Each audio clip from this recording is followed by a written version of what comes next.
Commissioner Mirpur division Chaudhary Shaukat Ali का कहना है कि समंदर में डूबने वाली कश्ती में आज़ाद कश्मीर के 50 के करीब अफराद सवार थे।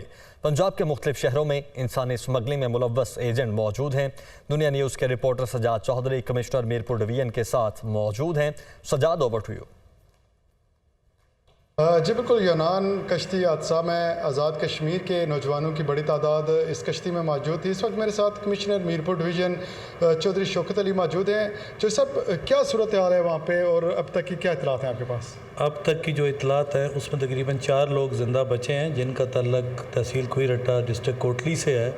और जो इब्तदाई मालूमात हैं 50 के लगभग लोग हैं जो यूनान गए थे। ये 3 से 4 माह का सफ़र था उनका। नॉर्मली वो ये है कि यहाँ से लीगल वे से वो तुर्की का वीज़ा लेकर या लीबिया का वीज़ा लेकर यहाँ से जाते हैं और फिर वहाँ डंकी के ज़रिए यूनान पहुँचने की कोशिश करते हैं। 750 या 800 लोगों में से 104 लोग ज़िंदा बचे हैं। ज़्यादातर जो इंसानी स्मगलर्स हैं ये गुजरात, मंडी बहाउद्दीन और गुजरांवाला के हैं, जो मेजर एजेंट्स हैं। और जो बाहर जाने वालों की तादाद है नौजवानों की, उनके जो अजीज़ व अकारब ऑलरेडी यूरोपीय ममालिक में मौजूद हैं, उनके ज़रिए ही ये मैनेज किया हुआ होता है। यकीनन कोई लोकल सहूलतकार भी होंगे। इस सिलसिला में सब डिवीजनल मजिस्ट्रेट और DSP साहब को ये टास्क दे दिया गया है कि वो तमाम मालूमात ग्राउंड से इकट्ठी करें।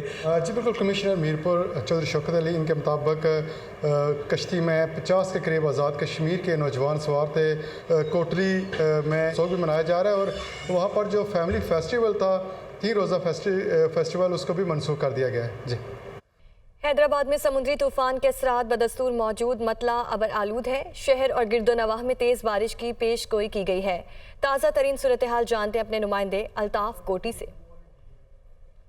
जी, आपके सवाल का तो यही जवाब दिया जा सकता है कि ताहाल हैदराबाद के अंदर समंदरी तूफ़ान बिपरजॉय के असरात मौजूद हैं। और जो आपको नज़र आ रहा होगा कि यहाँ पर हैदराबाद में गुज़िश्ता 3 से 4 रोज़ से बादल छाए हुए हैं। इस टाइम पे गर्मी में इजाफा हो गया है। हैदराबाद में ज़्यादा से ज़्यादा दर्जा हरारत 41 डिग्री सेंटीग्रेड रहने का इम्कान है और कम से कम 29 डिग्री सेंटीग्रेड। और हवा में नमी का तनासुब 74% होने के बायस गर्मी महसूस हो रही है। और हवा हल्की चल रही है कि 11 किलोमीटर पर आवर के हिसाब से हैदराबाद के अंदर हवा चल रही है। जो महकमा मौसमियात है उन्होंने इस बात का इम्कान जाहिर किया, पेशन गोई की है कि शाम गए और रात गए हैदराबाद में हल्की और तेज़ बारिश होने का इम्कान है। लेकिन ये बताता चलूँ कि जो समंदरी तूफ़ान बिपरजॉय उसके असरात बदस्तूर हैदराबाद के अंदर अभी भी मौजूद हैं। और बदीन में भी समुद्री तूफान के खत्म होने के बाद मुतासरीन रिलीफ कैंप से वापस अपने घरों को जाने लगे। जिला इंतजामिया की जानिब से मुतासरीन को ट्रांसपोर्ट की सहूलत फराहम की जा रही है। मजीद रिपोर्ट करेंगे बदीन से हमारे नुमाइंदे सरदार खान भट्टी। जी बिल्कुल, इस वक्त मैं गोलारची के एक रिलीफ कैंप में मौजूद हूँ। मैं आपको बताता चलूँ कि बदीन में समुद्री तूफान के पेश खतरात के बाद जिन लोगों को जिले बदीन के मुख्तलिफ शहरों में रेस्क्यू करके यहाँ पर पहुंचाया गया था, इंतजामिया की जानब से इन्हें गाड़ियां प्रोवाइड कर दी गई हैं, ट्रैक्टर, ट्राली, डार्सन्स। उनमें ये लोग अपना सारा सामान जो वहां से लाए थे उसके साथ साथ ये लोग मुंतकिल होना शुरू हो चुके हैं। इस वक्त मेरे साथ असिस्टेंट कमिश्नर गोलारची मौजूद है। उनसे पूछते हैं यहाँ कितने लोग यहाँ अफराद थे और उन्हें जो यहाँ से कहाँ पर शिफ्ट किया जा रहा है। यहाँ पे ऑलमोस्ट 12,000 के करीब लोग थे गोलारची में और उनको वापस उनके घरों में इज्जत के साथ इंशाल्लाह हम पहुँचा रहे हैं। तो हमने इनको ट्रांसपोर्ट प्रोवाइड की है, फ्यूल प्रोवाइड किया है। कुछ लोगों ने खुद से गाड़ियां हायर की तो उनको भी फ्यूल प्रोवाइड किया है। जी बिल्कुल, आपने असिस्टेंट कमिश्नर की भी बात सुनी कि इन लोगों को सारों को यहाँ गाड़ियां प्रोवाइड की गई हैं। जो प्राइवेट कुछ लोग हैं उन्होंने भी, और जो लोग जिनके पास गाड़ियां उन्हें फ्यूल दिया जा रहा है। उसके साथ साथ जो बस्तियां हैं वो वीरान पड़ी हैं, वहां पर भी जो नुकसान आते हैं। इन्होंने मुतालबा किया हुकूमत सिंध से, हमें यहाँ पर हमारी जानें तो बचाई गई लेकिन अब हमारा जो माल का नुकसान हुआ है, अगर वो भी हमें माल का नुकसान मिलेगा तो हमारी जो जिंदगी है वो सफल होगी। जी, थरपारकर में 2 रोज से जारी बारिश की वजह से मिट्टी और दीगर शहरों के नशे इलाके पानी में डूब गए। साहिली पट्टी के देहात में मकीनों के कच्चे मकानात भी गिर गए हैं। इस वक्त क्या सूरत हाल है बता रहे हैं थरपारकर से एजाज बजीर।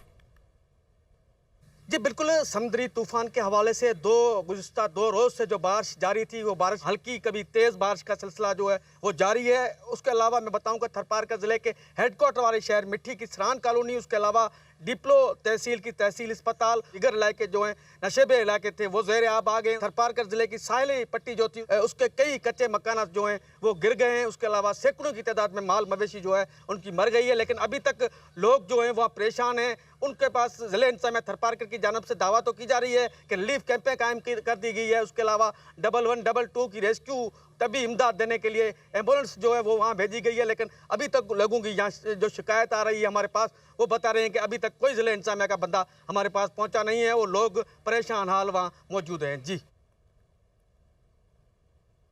भारत में समुद्री तूफान बिपरजॉय गुजरात में लैंडफॉल मुकम्मल होने के बाद गहरे दबाव में तब्दील हो गया। साहली अज़ा में तबाही, 2 अफराद हलाक, दर्जनों मकानात गिर गए हैं। शदीद तूफान के बायस गुजरात के साहली अजला को तूफानी बारिशों और तबाहकुन सैलाब का सामना है। सड़कें टूट गई हैं। भारतीय मीडिया के मुताबिक 3000 खंबे गिर गए हैं। 1000 से ज़ायद देहात की बिजली मुनक़ता हो चुकी है।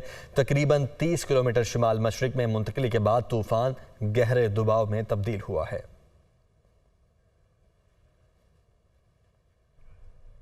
हुकूमत के तहरीक लब्बैक पाकिस्तान से कामयाब मुज़ाकरात, मुआहिदा तय पा गया। नामूस रसालत सल्लल्लाहु अलैहि वसल्लम का तहफ़्फ़ुज़ यकीनी बनाने के लिए कमेटी तश्कील दे दी है। वज़ीर दाखिला राना सनाउल्लाह ने कहा है कि TLP के मुतालिबात का जायज़ा लिया जाएगा। आफिया सिद्दीकी का मामला कौमी इशू है, हुकूमत रिहाई के लिए मज़ीद इक़दामात करेगी। राना सना का कहना था कि आने वाले दिनों में पेट्रोलियम मसनूआत की कीमतों में वाज़ेह कमी यकीन दहानी भी करवाई जाएगी।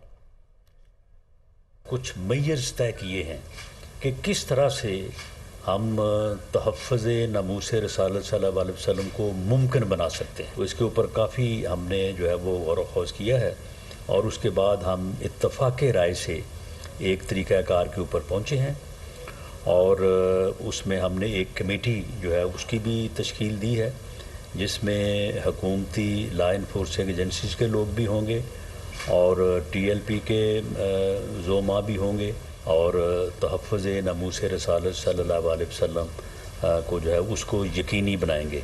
आफिया सिद्दीकी साहबा का मामला जो है वो एक बहुत ही हमारे कौमी सतह पे जो है वो एक ऐसा इशू बना हुआ है कि हर पाकिस्तानी का जो है वो इस बारे में बहुत ही जज्बाती लगाव है। संजीदा कोशिशें पहले से हुकूमत जो है वो कर रही है, उनमें और जो है वो बेहतरी लाई जाए और हुकूमत जो है वो इसके ऊपर जो है वो अपील या ख़त जो है वो भी लिखे और ख़ास तौर पे अमेरिकन हुकूमत के सामने जो है ये उठाया जाए। इसाक डार साहब ने भी जो है वो हमारी मदद की, उन्हें ये यकीन दहानी करवाई कि इंशाअल्लाह ताला उन्होंने पहले भी भरपूर कोशिश करके जो है वो पेट्रोलियम की कीमतों में एक वाज़ेह कमी जो है वो लेके आए हैं। इन अहबाब का शुक्रिया अदा करता हूँ कि इन्होंने अपने इस एहतजाज को जो है वो इस मुआहदे की शक्ल में जो है वो ख़त्म करने की जो है वो हामी भरी।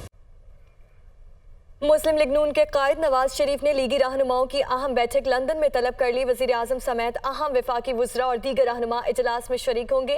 आइंदा आम इंतखाबात की मुमकिना तारीख, मौजूदा सियासी सूरत हाल समेत दीगर उमूर ज़ेर बहस लाए जाएंगे। हसन रज़ा हमारे साथ मौजूद हैं। हसन बताएगा इस अहम बैठक में कौन कौन से अहम उमूर ज़ेर गौर आएंगे।